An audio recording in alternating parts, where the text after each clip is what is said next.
On the morning of December 11th, downtown Columbus appeared to be bracing for the worst.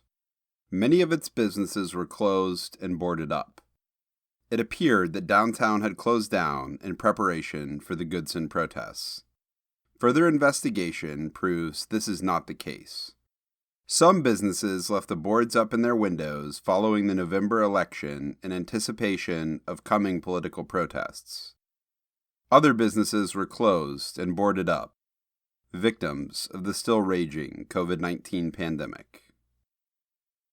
Police Chief Quinlan told the Dispatch that he felt CPD was ready to handle protesters in a better way than they had over the summer. They'd gone through additional training for dealing with large crowds and seemed optimistic that things would go smoothly, but would not elaborate past the additional training about what changes had been made. Local attorney Zach Klein was handling a lawsuit filed by 26 people injured during the summer protests, and he wrote a letter to CPD in anticipation of the Goodson protests. He asked them not to use rubber bullets or mace, and not to forcefully disperse protesters who were remaining peaceful. Quote, "We want this to be safe for all participants and stand in solidarity with those seeking to get answers as to why Casey Goodson Jr. was shot and killed." Columbus Mayor Andrew Ginther seemed hopeful that the protests would be peaceful, as the organizers were stressing peace and social distancing during the march from the sheriff's office to the Capitol. Tamala and Walton did a press conference that morning. Walton cleared up some of the confusion surrounding the lack of witnesses to the crime. He clarified that Casey's grandmother and younger brother didn't actually see the shooting take place, but quickly rushed to the door and saw Casey's body when they heard the gunshots. This was in response to some allegations that they may have not been truthful, because some of the earlier descriptions made it unclear whether they had witnessed the shooting or just seen Casey's body shortly after. CPD had jumped on this and pointed out that during the grandma's call, she made it clear that she didn't see anything happen.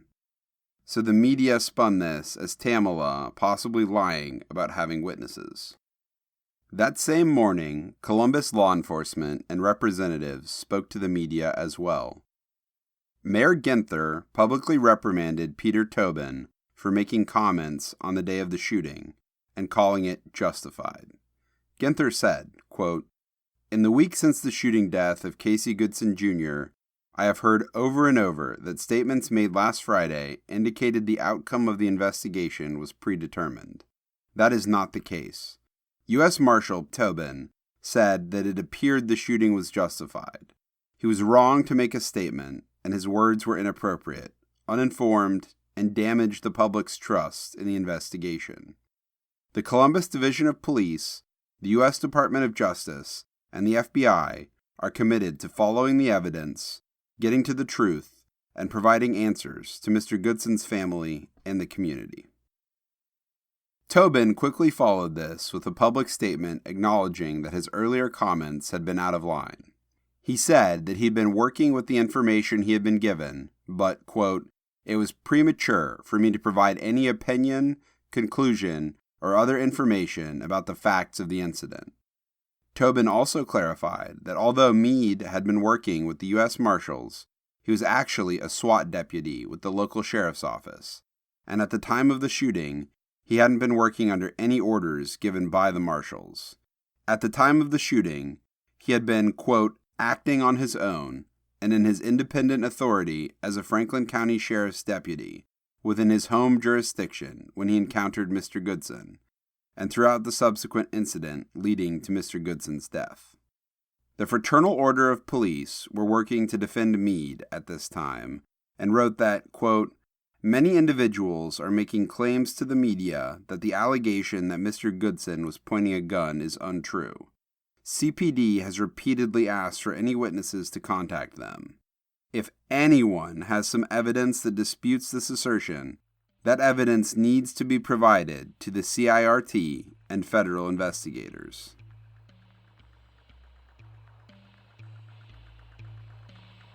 Hi, I'm your host, Zach Williams. Welcome to Compulsion.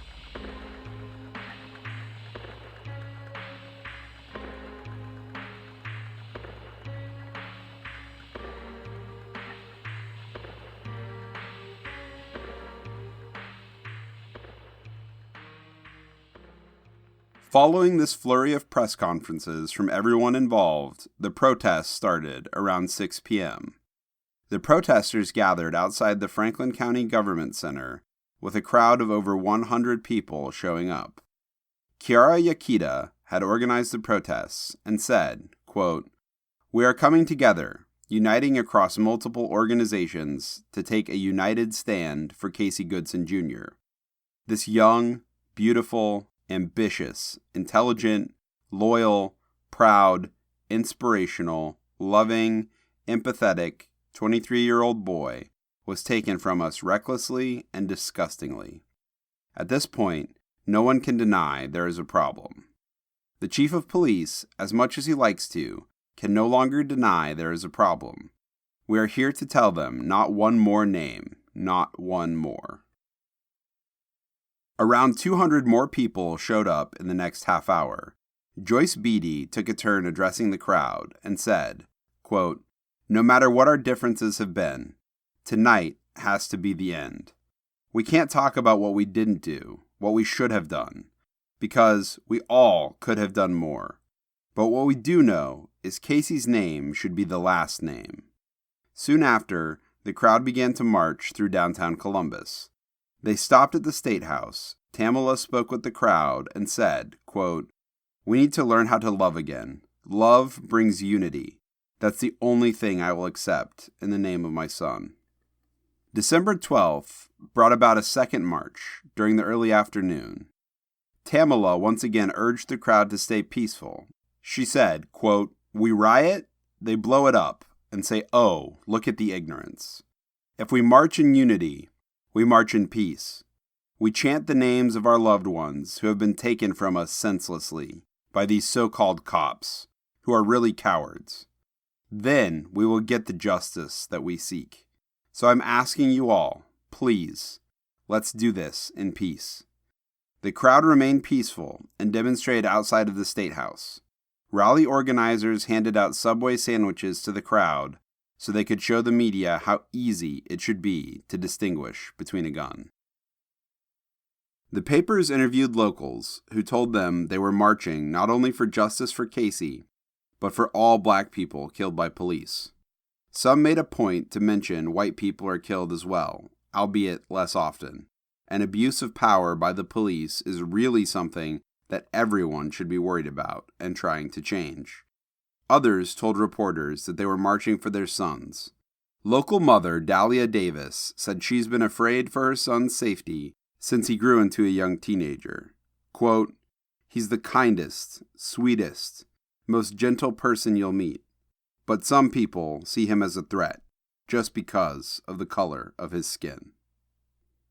Anthony Hines II, a local black man in his 20s, said, quote, "It's life and death for me. If you know that people are dying while he was doing his thing at home, bringing Subway to his family, that just shows you there's nothing we can do in this country. You can be the worst of the worst or the best of the best, and they're still going to see you as black. So any of our fallen soldiers, you've got to come out here and support them." A few members of a group known as the Boogaloo Boys showed up heavily armed. They're a group that claims to want to start the next civil war, and are called the Boogaloo Boys because of the pop culture joke to put Part 2 Electric Boogaloo after sequels, and they are trying to instigate Civil War Part 2 Electric Boogaloo. They stayed on the edge of the crowd and told reporters that they were there to make sure no one instigated violence, and that they did support the cause, which somewhat contradicts the generally alt-right, often racist attitude of the bulk of the organization. The Columbus Dispatch publishes letters to the editor, and one in particular seems relevant to how the protesters had been treated thus far, and in response to the killings that they are protesting. Quote, "I just want to make sure that I understand correctly. If you're white, you can walk up to riot police while carrying a rifle and a law enforcement officer will give you a bottled water. If you're white, you can take a rifle into a state capitol building while the legislature is in session and scream into a law enforcement officer's face, and that officer will stand by.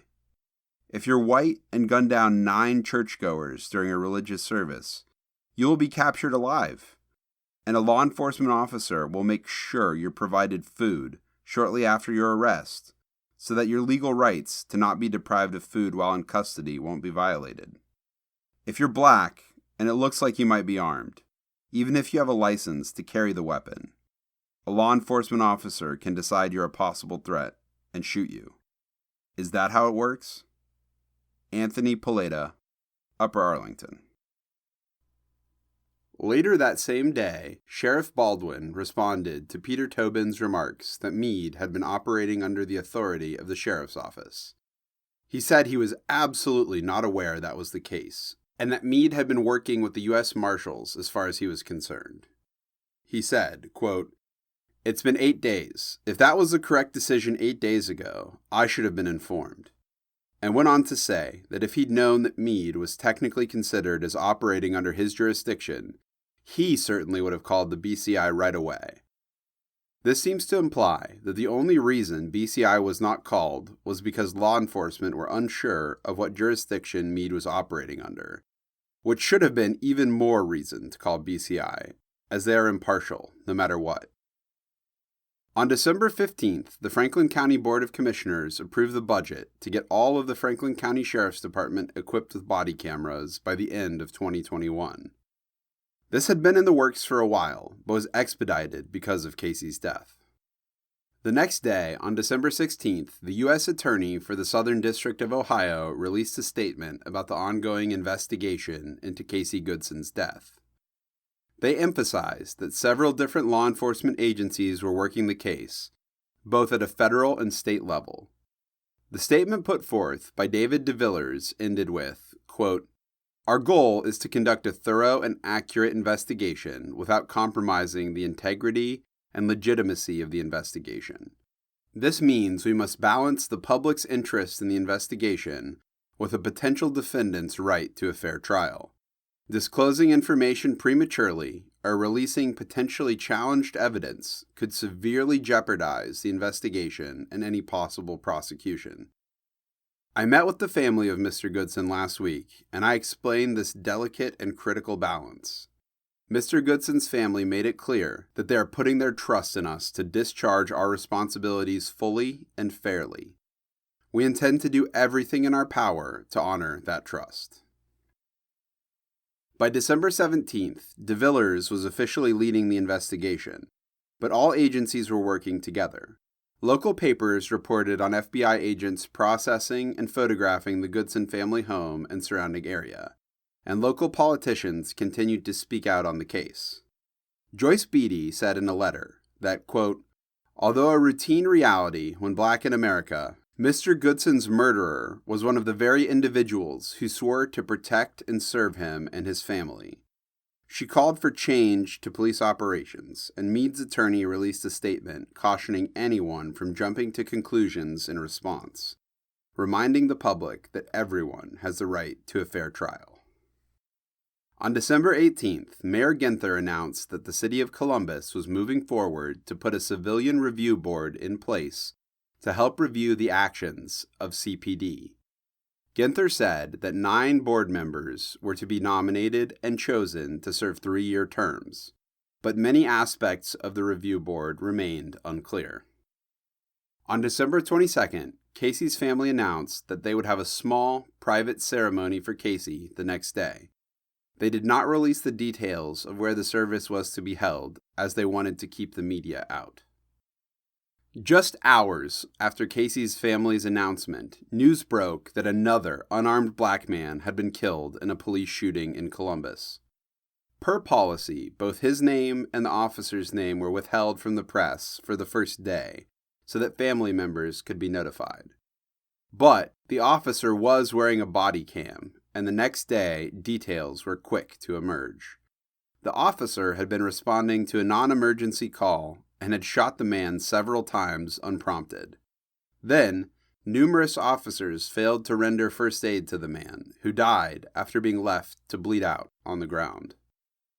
The footage was delayed until BCI could interview the officers present, but Mayor Ginther was quick to demand the officer be put on leave. He said, quote, "The community is exhausted." Kiara Yakita, the activist who'd helped organize some of the protests for Casey Goodson, was getting tired of so many shootings. She had participated in the George Floyd protests over the summer and said, quote, "We have been fighting for months, and not a darn thing has changed." Yakita spoke to the Dispatch before they released the names of the victim and the shooter and told them, quote, "We don't even know this man's name, and I'm still ready to fight for him. We're all still ready to fight for him, because this is ridiculous." She was frustrated with the shootings happening not only in her city, but all over the country, and said she was feeling that, quote, "It's a sense of no matter what we do or how hard we fight this, they're still going to kill us. What does it take to get it to stop?" Dr. Chanel Jones, a member of the Columbus Safety Advisory, said, quote, "People are hurting. We know people are hurting. And at some point in time, something needs to be done to stop the hurting." She said, quote, "I'm also echoing the sentiments of Black people across the city of Columbus, that we are sick and tired of being sick and tired." While the media jumped on the latest shooting, less than 3 weeks after Casey Goodson's death, his family finally had him laid to rest. Bishop Timothy Clark spoke first to the crowd as they laid flowers on top of Casey's coffin. He said, quote, "People can either make their name something great or make something terrible, and Casey lived up to his name, Goodson. He was a good son to Tamala, good son to his grandma, and a good son to his siblings. And he's a good son to this city, and this city is the less because Casey does not walk among us anymore." Sean Walton spoke of what he'd learned about Casey from talking with his friends and working with his family. He said that recently one of Casey's friends had recalled a conversation they'd had about how Casey wanted his life to change the world in some way. He was young and didn't know exactly how, but he wanted to do something important. Walton said of this conversation that, quote, "Casey truly had no idea just how much, not only his life, but also his death would change the world. Casey Christopher Goodson Jr. will change our world." Tamala wore a black, white, and red sweater over a more traditional funeral dress, because those had been Casey's favorite colors. When she spoke to the crowd, she said, quote, "I believe Casey's purpose is to change the world. I believe Casey's name will save many other black and brown boys who are not safe from the racist police. I believe my son's name will ring across the mountains." While Casey was being laid to rest, the media released the name of the man killed the night before. His name was Andre Hill, and the footage of his death was released shortly after his name.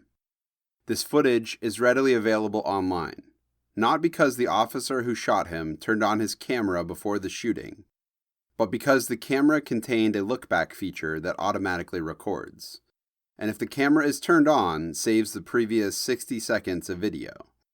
The officer who shot Andre actually waited until after he shot him to turn his camera on.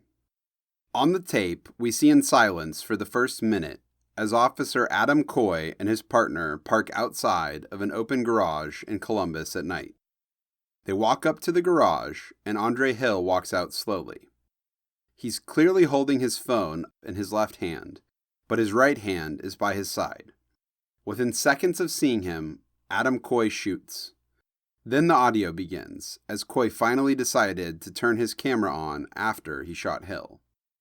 The officers had been responding to a suspicious vehicle and arrived at 1:37 a.m. The caller had seen Hill's car idling outside a house for about 30 minutes and was worried. Chief Quinlan later said the dispatcher, quote, "did not provide Officer Coy any indication there was criminal activity occurring or a present danger in the neighborhood. Radio merely advised to check the area for a suspicious vehicle." The neighborhood that they were in was Cranbrook, within walking distance of Upper Arlington High School. It's a ritzy area with very little crime and not a lot of diversity. It's certainly the kind of place where neighbors will call about a car idling, and to be honest, the kind of place where they might be even more likely to call if they could tell said car belonged to a black man. Because the area is peaceful, police do not see violent crime often, and logic follows that it would make little sense for cops in the area to respond to a call expecting danger.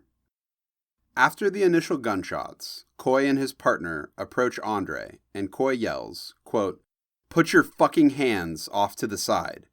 Hands off to the side now." Coy gets closer to Hill, who is not moving, and yells, quote, "Roll to your stomach now." His partner tries to approach, and he tells her, quote, "Don't get fucking close. I can't see his fucking hand." Then at Andre, he yells, quote, "Get your hand out from underneath you now." He says, perhaps to his partner, quote, "We've got a medic coming." Coy then approaches Hill, who is still not moving, but can be heard groaning on the video, and yells, quote, "Don't move, dude." Coy once again tells him, quote, "Roll over, dude," before grabbing Andre and rolling him over.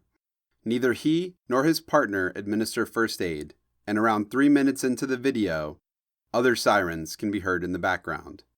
They leave Andre on the ground and begin looking around the garage. For the next few minutes, Coy wanders around outside the house, then watches other police cars arrive. He begins loudly coughing, sniffling, and clearing his throat, so some of the audio from that point on is difficult to hear. At around the 6.5-minute mark, another officer arrives on the scene and approaches Andre. Another officer joins him on scene and says, quote, "Let's cuff him up." At 8 minutes, another officer takes Coy to his car to get water. The officer asks Coy if he wants to get away from the scene for a minute and offers to drive him down the road a bit to cool off. But Coy declines, and the two walk around. At 13:36, their sergeant arrives and gives Coy permission to shut off his body camera. Andre Hill did not receive medical attention until 15 minutes later when an ambulance arrived. Coy apparently had requested one, but one was not dispatched, and another officer remarked they should probably call one, but didn't take action to do so. Apparently the medic was finally called 6 minutes after Andre was shot. Andre Hill was pronounced dead at 2:25 a.m. Andre Hill had been bringing Christmas money to his friend. He had been a guest at the house he was killed at. In versions of the body cam footage where the audio has been cleaned up, you can actually hear his friend yell from her garage door that Andre didn't do anything. After the death of Andre Hill, Dispatch columnist Scott Woods wrote, quote, "I can't write about the things that are not senselessly murdered black people today. Half of my city is haunted by this killing. The list of things black people can't do and not be shot by the police remains an ever-unfurling scroll of mundanities. Just when we think we have all of the angles covered, a new entry comes out of left field, more ludicrous in its tedium than the last. Each entry brings with it old rage and even older fear. So in just a few short weeks, bringing Christmas money to a friend has been added to the list, alongside coming home from a dentist appointment with food for one's family." Quickly after the shooting, Columbus Mayor Andrew Ginther called for Coy to be fired and publicly reprimanded his actions to the media. He said in a statement that, quote, "It is unacceptable to me and the community that the officers did not turn on their cameras. Let me be clear, if you're not going to turn on your body-worn camera, you cannot serve and protect the people of Columbus. I have asked Chief Quinlan to remove the officer involved of duty and turn in his badge and gun." The next day, Ginther spoke to the media again. This time, he was able to say Hill and Coy's names, as they had been made public. Ginther also said that Coy's failure to offer immediate first aid was completely unacceptable. Quote, "Columbus Division of Police's core values are integrity, compassion, accountability, respect, and excellence. From the body-worn camera footage we've seen, these values were absent and not on display while Mr. Hill lay dying. BCI was called right away this time and came in to process the scene and lead the investigation." On Christmas Eve, Mayor Ginther gave a heartfelt speech about the recent police violence in the city and Andre's death. Quote, "I was stunned and heartbroken when I saw the shooting of this man, of our neighbor. That was stunning enough. But then to see him lying in the driveway, minute after minute after minute, after minute, with no attempt to render aid. That is a stunning disregard for life, and in this case, black life. That is unacceptable in this community. He also clarified that he was not jumping to conclusions about the shooting, as not all the details were released. But it was clear from the footage that Coy failed to follow procedure. Quote, "I want to be clear that calling for Coy's termination is not prejudging him for the shooting. That investigation is being handled by BCI. However, Coy failed on 2 directives, not turning on the body-worn camera and failing to offer aid after the shooting." After the speech, a small group of about 20 people gathered around City Hall and put up a sign that read, quote, "Columbus is not safe for black people." Hannah Abdur-Rahim, who works with the Central Ohio Freedom Fund, told the Dispatch that they were protesting for funding given to the CPD and the Franklin County Sheriff's Office to be lowered, as well as the termination of Police Chief Thomas Quinlan. Mayor Ginther had acknowledged that he'd heard this request from others as well, but had not personally asked for Quinlan to step down. Abdur-Rahim told the Dispatch that, quote, "We're going to continue to uplift Andre Hill's name, Casey Goodson Jr. and everyone else's names, and we need this city to hold itself accountable." Meanwhile, Adam Coy's questionable police record was coming to light. He'd been with the force for 19 years. In 2003 alone, he had 9 complaints filed against him and had to receive counseling. In 2012, Coy stopped a drunk driver and slammed his head into the car 4 times while arresting him. This man was black. For that, the city of Columbus paid out $45,000 in damages to the man, and Coy was suspended 160 hours. In total, Coy has had 90 civilian complaints filed against him, bringing his complaint folder to 69 pages. Of those, only 16 were sustained, and 29 were dismissed as unfounded. The rest were either not sustained or canceled. One complaint that stands out was during 2003, the year where CPD actually stepped in and got Coy counseling, and it was filed by Tamala Payne. She claimed Coy used rude language toward her, but the complaint was dismissed by CPD. Coy also has 88 uses of force documented, but exact details about these incidents were not available. However, he does also have his fair share of awards, civilian compliments, and his performance evaluations were good. In the days that followed Andre's death, the Fraternal Order of Police came out to defend Adam Coy. A former member of the FOP likened forgetting to turn on the camera to forgetting your car keys, saying it was an honest mistake rather than an intentional choice to hide something. Other officers chimed in that they instinctively turn it on anytime they go on a call, and others said they wouldn't bother turning it on if they weren't in an emergency or a citizen was just asking them a question, arguing that there were scenarios where it wouldn't need to be used. Civil rights attorney Fred Gitz said, quote, "You are nuts if you don't push the button any time you are called to a scene. Why wouldn't you? What do you have to lose?" The day after Christmas, Ben Crump gave a press conference about Andre Hill on behalf of his family. He is the lawyer who took the Breonna Taylor and George Floyd cases, so he's no stranger to possible civil rights violations and police homicides. Quote, "He wasn't an intruder. He wasn't a criminal. He wasn't doing anything nefarious. His crime was he was a black man." He said that they would ensure that they got an independent autopsy of Andre's body. He also reminded the crowd to keep the focus on the family and what they were going through. In addition, he mentioned how unfortunately close to the holidays Andre's death had been. He'd been just days away from celebrating with his daughter Carissa and his 3 grandchildren. Quote, "Police brutality and implicit bias don't even take a break for Christmas." Flanked by members of Hill's family, Crump continued. "And so, I know it's inconvenient for a lot of people, but I just want you to think about how inconvenient, how heartbreaking, and how devastating it is for Carissa and her children, who are expecting Big Daddy to bust through the door on Christmas morning. Small protests and candlelight vigils started immediately, one in the neighborhood where Andre was killed. On December 28th, Adam Coy was scheduled to attend a hearing with the public safety director. He did not show up, so he was represented by a representative from the Fraternal Order of Police. This was possibly because his attorney was on vacation for the holidays. The hearing lasted just 12 minutes, and Coy was formally terminated. Lieutenant Tim Myers said, quote, "In summary, based on the known facts, Officer Coy is accused of fatally shooting Mr. Andre Hill without legal justification. This is aggravated by Officer Coy's failure to use trained techniques to de-escalate the situation and his failure to render appropriate aid to Mr. Hill after shooting him.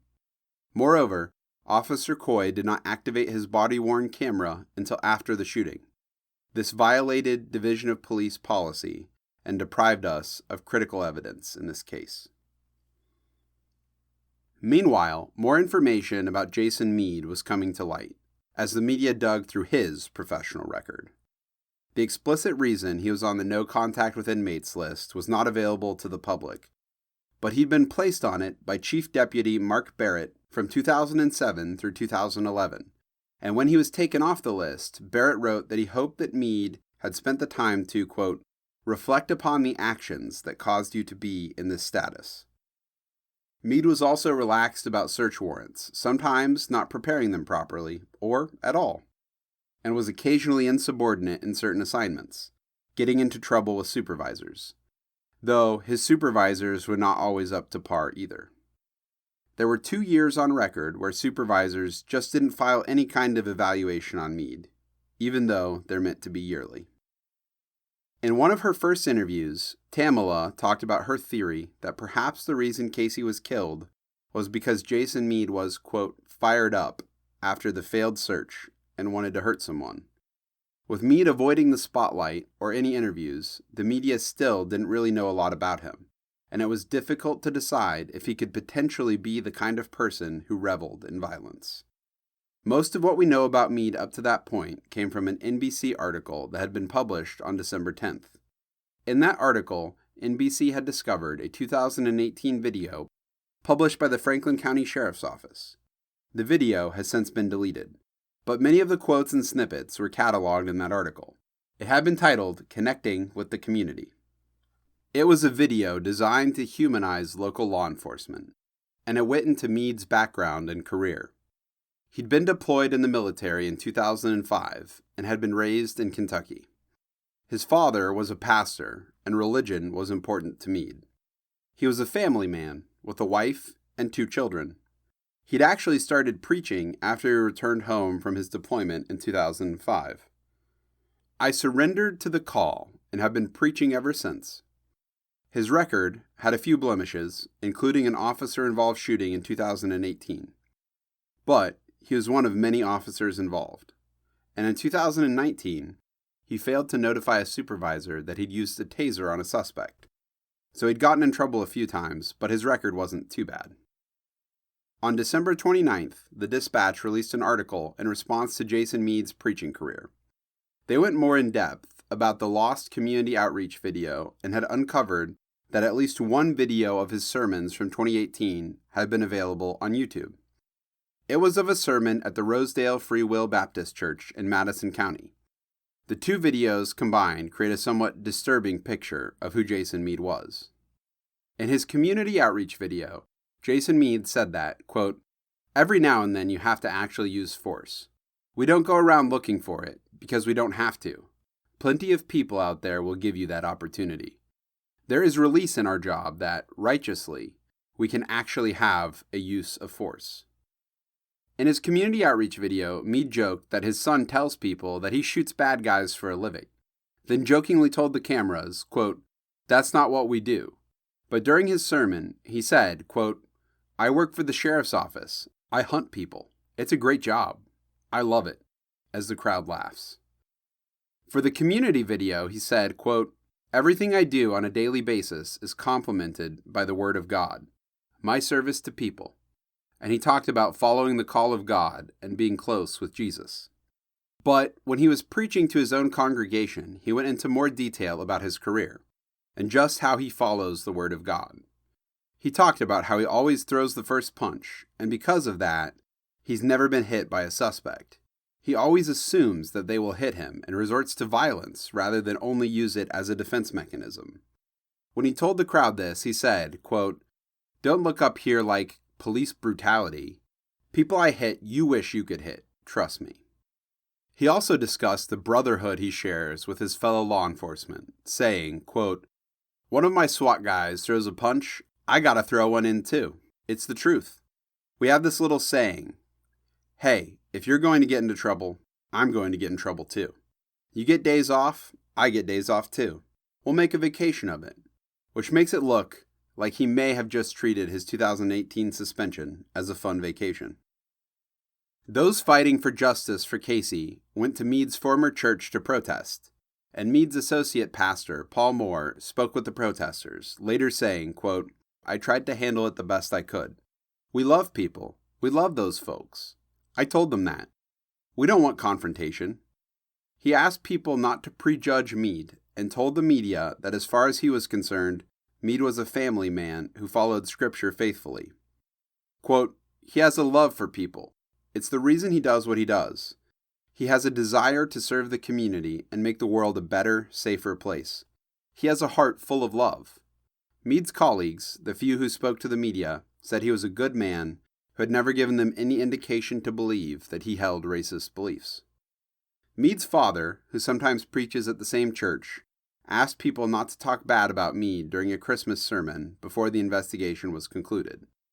And during this sermon, went on a few irrelevant detours, like saying, quote, "I still say it's Adam and Eve. I don't care what the rest of the world says," which didn't really help his son's case. Local faith leaders were disturbed, to say the least, to see a fellow man of faith using religion to justify such deadly violence. Pastor Michael Young, who works with Tamala to help with her grief and faith, said, quote, "This is a man who was called to protect and serve who's talking like that.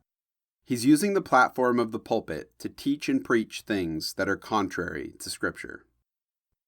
Young had his own Christmas sermon, where he wore a Justice for Casey hoodie, saying, quote, "On the Sunday before Christmas, I would normally put on my red or green, but I wanted to be more intentional with what I wore today, and I wanted to represent Casey Goodson Jr. and his family by demanding justice. There's no way you can frame it where you don't conclude this man was murdered." When he discussed this speech and statement with the media, Young talked about how he felt faith leaders have an obligation to talk about social and political issues as well. He told the Dispatch that, quote, "Jesus was somebody who fought for those who were oppressed. And even pre-New Testament, God was consistently and constantly magnifying the need for justice and looking out for the oppressed and widows. So to me, to preach the gospel without justice is to preach an incomplete gospel."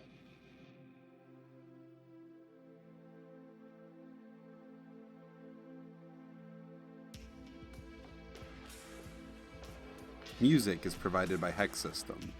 Major sources for this episode include the Columbus Dispatch and NBC4. For a full list of sources, as well as links to our sponsors and contributors, please see our show notes. Please rate or review on your chosen app and follow us on Twitter or Instagram at CompulsionCast to stay up to date on our latest episodes and news. See you in 1 week.